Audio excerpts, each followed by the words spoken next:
All right, hi everybody. Randy Dean, email sanity expert here. I'm hoping I can save you a whole bunch of pain from a learning that I had myself just recently for about the 3,000th time a couple of weeks ago. It deals with web forms. And a lot of times we are now required to fill out a web form to submit for something, make a purchase, share information, complete a survey. And it brings back, frankly, some of the worst times of the 1990s. Let me explain to you what I mean. Remember in the 90s, before we had autosave for our Word documents, Excel, and PowerPoints, and you'd be working, and all of a sudden, program not responding. And all of that work is lost. It's lost, it's gone, bye. And you're not getting it back. That was 1990s. Thank you, autosave. But there's still a place where it still happens in the ugly world of web forms. Let's talk about this. See, I took a web form, little piece of a web form, and let's remind you two bad things that can happen. Number one, see, notice this one says 100-word minimum. So you put in, let's say you put in 96 words, and then you try to go to the next one because it's not 100 words, and it freezes up. Had that one happen.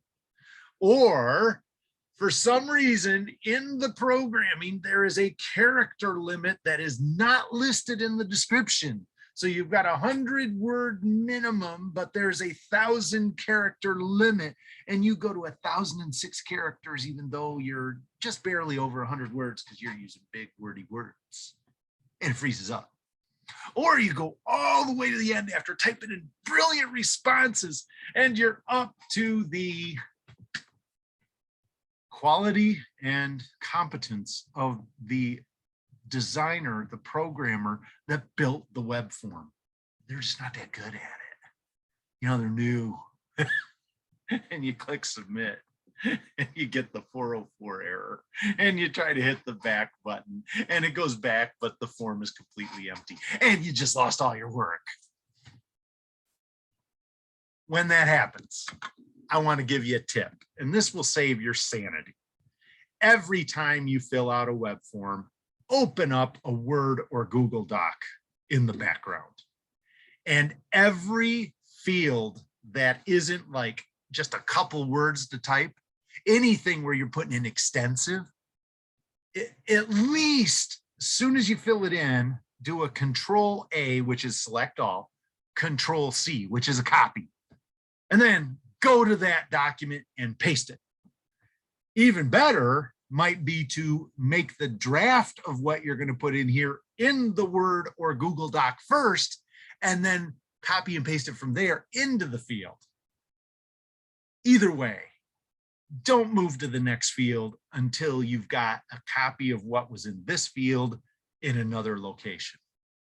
And you will thank me for this at some point in the future when you too are filling out a web form and it just dies or doesn't submit or everyth's lost. And it happens way too much. I would tell you, one thing I would suggest as a designer, after everything that you fill in that's big, maybe have a button, say save and continue, save and continue. So that way people don't lose the form if they go all the way through and then something goofy happens. Just an idea if any designers are watching this. Hey, by the way, bonus tip. If you're doing a lot of these, like, see, I do a lot where I'm submitting to speak at upcoming events or conferences or submit for a webinar. Little idea for you. If you're doing these kinds of things all the time, maybe you should make a document where you have all of your answers to all of your questions. I got all my answers to all of my questions, general questions, and then I have specific descriptions for each of my programs, and I've even saved different formats of the descriptions: 100-word, 150-word, 50-word, 75-word, extensive outline, 3 bullet points, 3 shorter bullet points. Hey, what's a good tweet? See, what do you need later? Try to save it every time you do it. If you're doing it, why not save it for later? Because you're probably going to be asked again later. I hope this saves you from my pain. You can tell I'm a little salty on this. It's happened to me a couple times, more than a couple times. So don't let it happen to you. All right, let's finish this thing up. Once again, I'm Randy Dean. Hey, look at it. Oh, I just did that. Pretty cool. I'm Randy Dean, email sanity expert. If you'd like to learn more about me and my programs, go down and check out my website, randalldean.com. If you like my videos, please click like, please subscribe, and please write a comment. Maybe tell me about some of the bad things that have happened to you in web form land. And if you'd like to get my series of productivity PDF tip sheets with tips on time management, email management, Outlook usage, Google usage 365 usage, Google Workspace usage, smartphone tablet usage, and how to reduce your distractions, send me an email, randy@randalldean.com, and put YouTube PDF in the subject line, and I'll send you way too much stuff to help make you save your time and do things better. Bye, everybody.